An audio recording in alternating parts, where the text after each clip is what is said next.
How's it going, guys? I'm Downey, founder, Camp Carefree Strength Farm. I played hockey for 14 seasons, 9 in the National Hockey League, 5 in the minor leagues.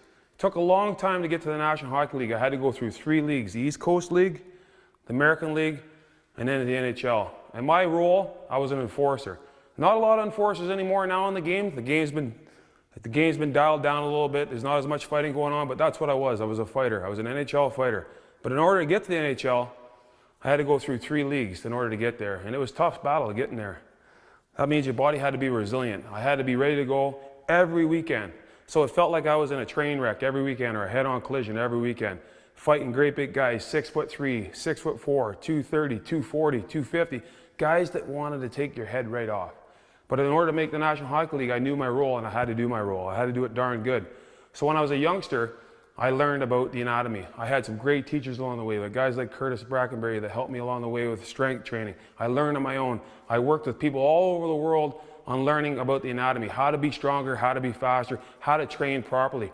Then I realized that training all starts internally from the insides, ligaments, tendons, and muscles. So I want to show you guys today from my heart that everybody can do this. It doesn't matter if you're a 45-year-old guy and you once were an awesome athlete. You can come back to that state and you can come back to that state right now, because I can guarantee you.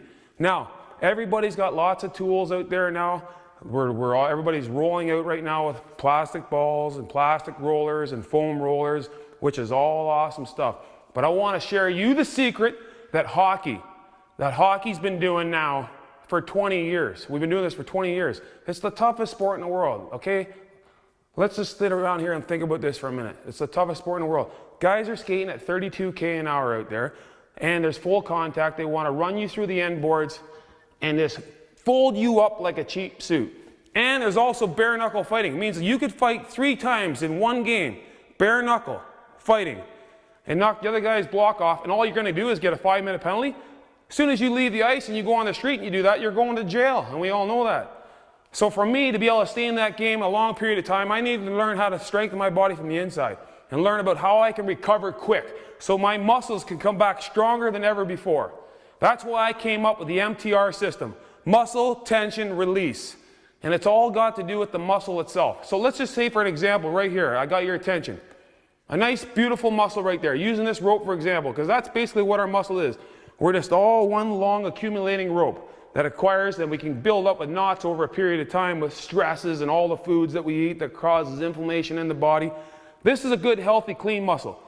Look at the resilience to it. It can bend left, right, north, south, east, west, all over the place. 360, I can go around. Now look at this, like a shock absorber in a car. Up, down, think about that, up, down, taking away tension from your skeleton system altogether, your spine, your traps, all right through your whole spinal column where your vertebrae and everything rest.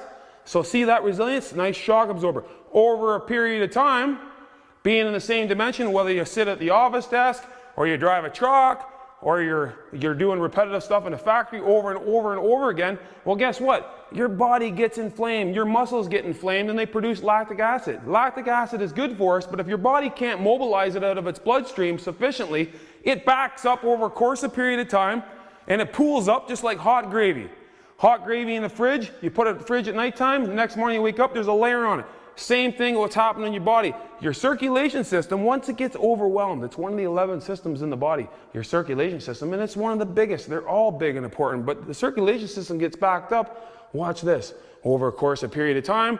It doesn't matter whether you're Peggy, you're a cleaning lady, you're bending down all the time, and you could be feeling good. All of a sudden one day, I got a back, I pulled my back. And why did you pull your back? Or the truck driver gets out of his cab, he's been driving for 20 years, and all of a sudden the day comes, he's around 50, and now, he's got major back problems. Or it doesn't matter if you're John over at the factory and you're doing this repetitive motion over and over, pulling stuff out of a box, going left, and all of a sudden the day comes, I just pulled a major muscle. Watch this. As I go down this rope, your body starts to build up with a plaque and a resin, and that plaque thickens like a cement on a wall, or like that hot gravy, and then now, here, look at that muscle. That's inside our body. Are you kidding me? Look at that. Is there any forgiveness right there? Up, down, left, right? No, there's not. It's stiff and tight. No wonder muscle damage happens, muscle damage occurs. Now there's no resilience, and now there's no forgiveness in the whole skeleton system at all, so everything becomes out of alignment pretty fast, right? So imagine this being right here on the side of your hips, on top of your iliac crest, right here where your tensor fascia latae is.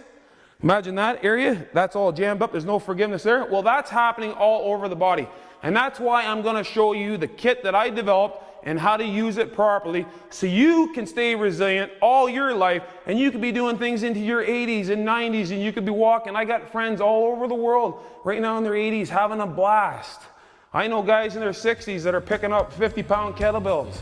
I know guys out running marathons. It doesn't matter who you are. If you're a weekend warrior and you want to stay a weekend warrior, I'm going to show you how to use this maintenance kit right now for the rest of your life. And all it takes is you beating the resistance to save persistence. And we're going to show you how.